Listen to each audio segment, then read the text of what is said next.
Jesse, Montano, Meghan, Angley, Gorilla Sports Off Ice pregame live edition, and we are out front of American Airlines Center ahead of Game 1, Avs Stars. Meghan, we've spent all week building it up, and now we're here. Can't wait to get it going.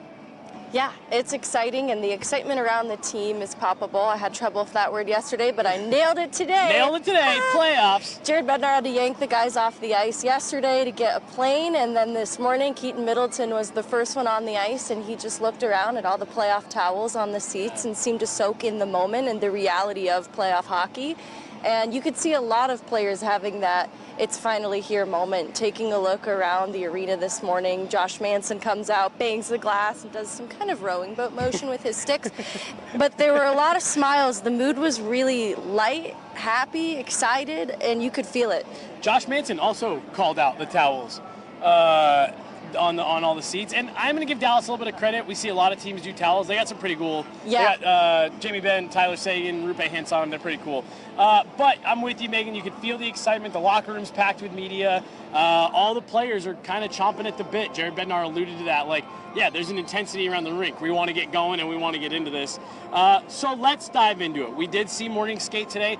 Jared Bednar in playoff form, not giving us much of anything. Hilarious switch. Hilarious. And it happens in a day. Yeah. And again, he opened up the presser. I had Brendan calling me for the first question. He just looked at me with this huge grin on his face. I started laughing. He started laughing because we all knew what was about to happen. Nothing. So, you know, he was in a good mood. But he said, look, it's intense. We want to get after it. We've been off for a week. Good week of practice. Let's talk about who we think is not in tonight. Although, again, none of this is confirmed. Jared Bednar likes to play the mind games. Things could always change. The extras on the ice after morning skate today were Gabe Landeskog, Miles Wood, Jimmy Vesey, as well as Keaton Middleton and Sam Malinsky. Let's hold on Sam Malinsky for a second because I know we want to get into that. No Gabe Landeskog tonight. I think that's probably the right move for me. Let him get another couple days here skating with the team instead of jumping right in. What are your thoughts? I want to see the group that's been doing it all year get game one. I think there's a comfort, a familiarity, and they've won together in the regular season this year with a process that has rewarded them, and it's the exact process they need to rely on tonight. And so that's not to say that Gabriel Landeskog doesn't have something to add to this Avs team right now. I do feel he can help them in this series, but for game one, I think it's an important game to set the tone, and that's why I think it's important to roll with the guys that have been doing it all year. Yeah. These guys just want to be on TV back here, so we'll make sure to get them in there. But I'm with you, Meghan. I think Gabe Landeskog has a lot to add to this lineup, but I do think it's smart to let this series get started. And I like what you said there about let's see the group who's been doing it all year. That's nothing against Gabe Landeskog, but you know, Jared Bednar is big on guys earning it, and I think that is a little part of this as well. That hey, Yoel Kiviranta, Parker Kelly, the guys that we have kind of talked about potentially being the ones to come out, they also deserve to get in the game. Yoel Kiviranta, 16 goals. Parker Kelly, I can't say enough good things about what he's done in the lineup so far this year.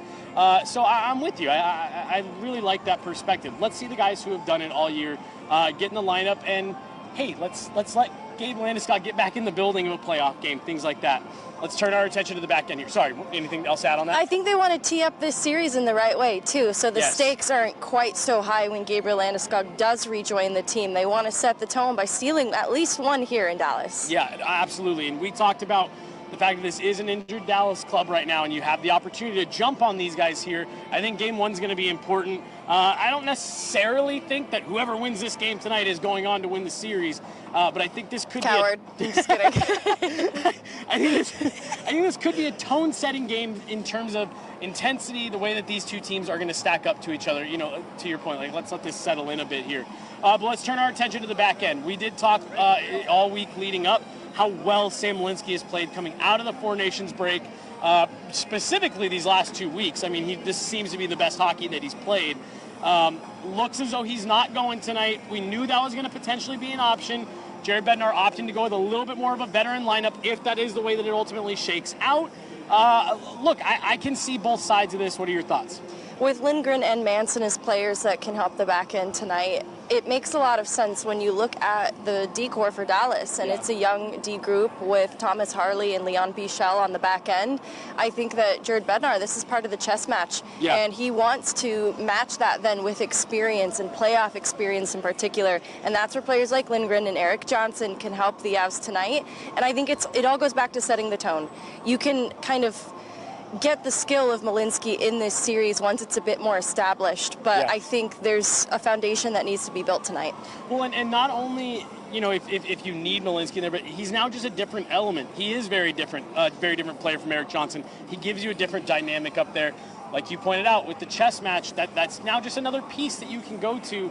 But the more I sat with it, because when you and I were leaving the arena, I didn't like Sam Malinsky not playing tonight, because I think he's earned it so much over the last couple of weeks.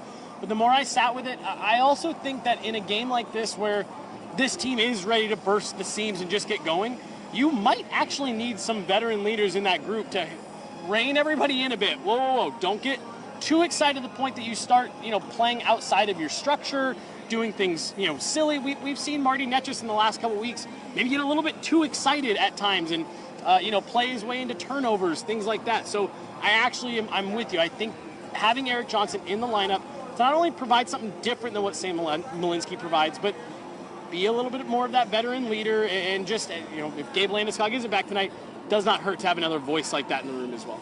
No, and I think if I'm Sam Malinsky and if I'm Jared Bednar, the messaging is think of him as a secret weapon to unleash in this series. If the Avs are hard to contain up front, imagine how suffocating they'll be. Then you add a Malinsky into the back end, and it just infuses the way that they like to play with even more offense. It becomes harder to contain, and I think that can be difficult for Dallas as the series wears on, because I think this will be a morale-setting game in a lot of ways, for Dallas in particular, because there was a difference in morale and vibes around both teams this morning. I think both still had a positivity around them, but there's a bit of shell shock around this Dallas group because Robertson is such a key piece, and obviously they've been without Heiskanen.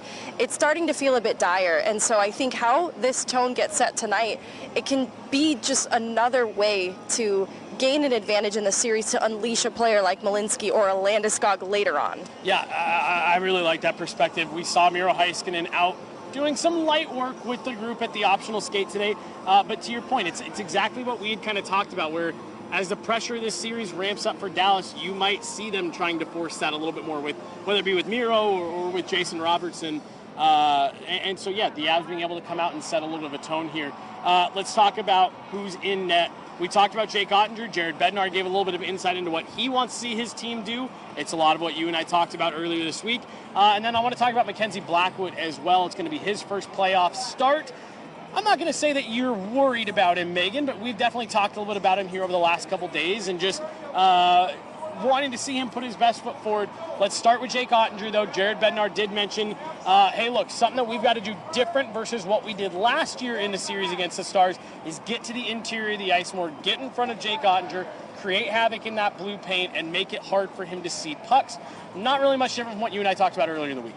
Yeah, it's passing plays, but not the pretty kind. You're looking for tip-in attempts at the front of the net, and it's going to be a lot of players then establishing themselves at the net front to either take away his line of vision, get pucks on net, and then try for the second, third attempts, which in a second we'll talk about being the key to how the Avs can better defend in their own end. But it's the way to solve Ottinger, because he is a good goaltender, and so that first attempt is probably not going to beat him clean. So you're going to have to try for second and third. Yeah, and if you want to have a shot at that first attempt beating him, you got to get in his eyes. You got to take away those lines of sight. You mentioned the rebounds. They've been an issue for Mackenzie Blackwood at different times in his career.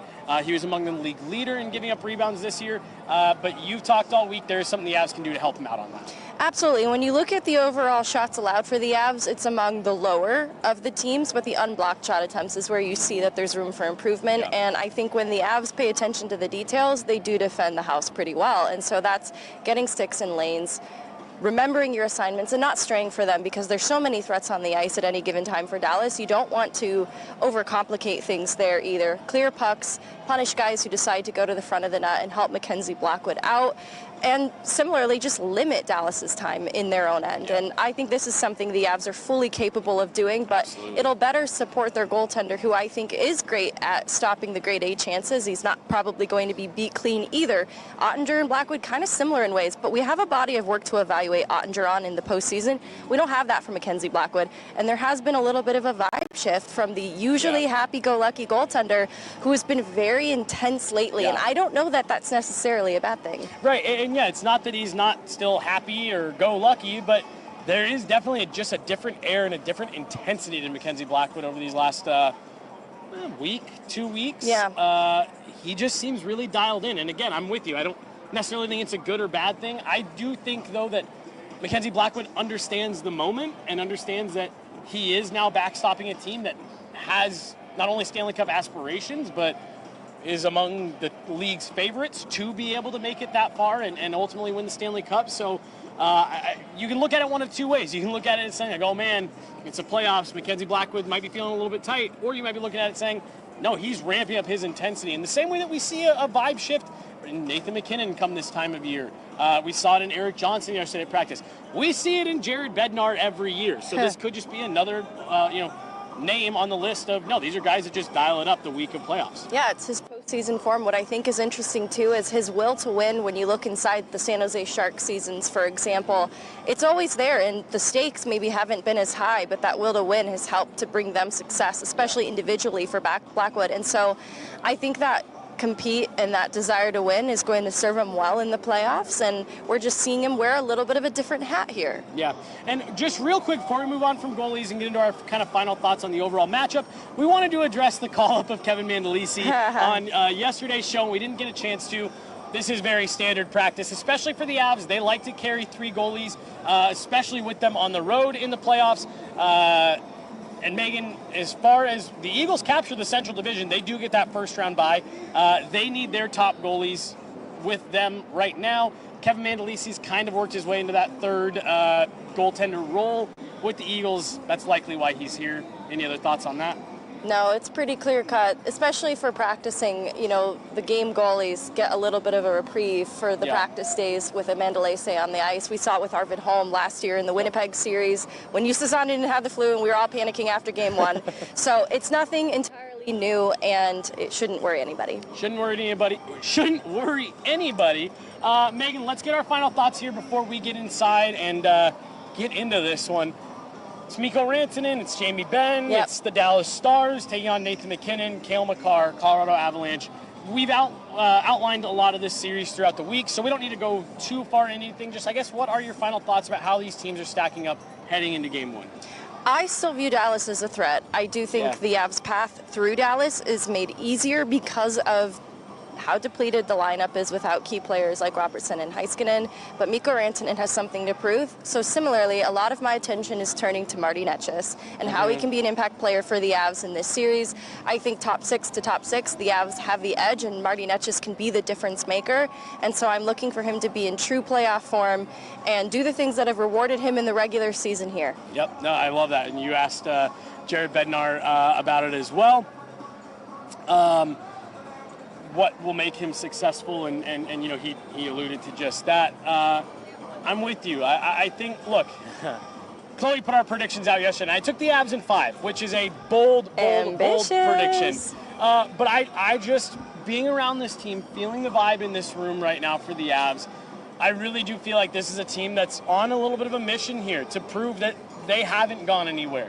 They are still the Avs from 3 years ago that are to be feared. I think they understand what management did at the deadline, pushing the chips all the way to the middle and saying, we think this is a group that can do it. What Gabe Landeskog has gone through to even make the attempt at coming back. I just think that this is a group that has a lot of spark. And then having been around this Avalanche team the last 2 postseasons where it's felt like they have just run out of gas. That they've had a good team, they've had good players, they've had good moments, but they've run out of gas and just haven't had it, whether it be injuries piling up, off-ice issues piling up. And I just get a little bit of that vibe from being here in Dallas, being around the Stars. You know, you said off the top that you can tell they're feeling the squeeze a little bit of shell shock. I'm just wondering that at what point does this Stars team say, this has been such a crazy year. There's been ups and downs. We've got new players, and yeah, Mikko's been producing, but they still feel like they're wanting more.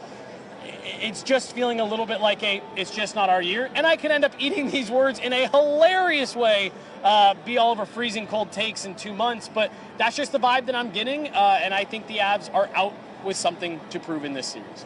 I think the playoff slogan is built different, and I kind of like a modified version of that, same but different, because the same pieces of the core that won them the Cup in 2022 are here. And I think it's important to take note of that leadership in the room, but they've added around it. And so I do want to see the ways in which they're built different, because they tinkered with this lineup so much and they gave up a lot to get to this point. So I want to see the dividends. There is, depending on how all of the lineups shake out, when it's all said and done, there's a chance that we will see 9 players skate in this game for the Avalanche who were not in the season finale just less than a week ago. That's going to do it, guys. Girl Sports Off Ice, pregame live. We are here, American Airlines Center. Jesse Montano, Meghan Angley got Mark behind the camera today, and all series. Really looking forward to getting this one going, guys. It's going to be interesting, and that's the only thing that I know for certain, Meghan. It's going to be fun, and it's going to be an interesting series here. Avs Stars dropping the puck less than 2 hours from now, 6:30 back home, 7:30 here. Let's get inside, Meghan.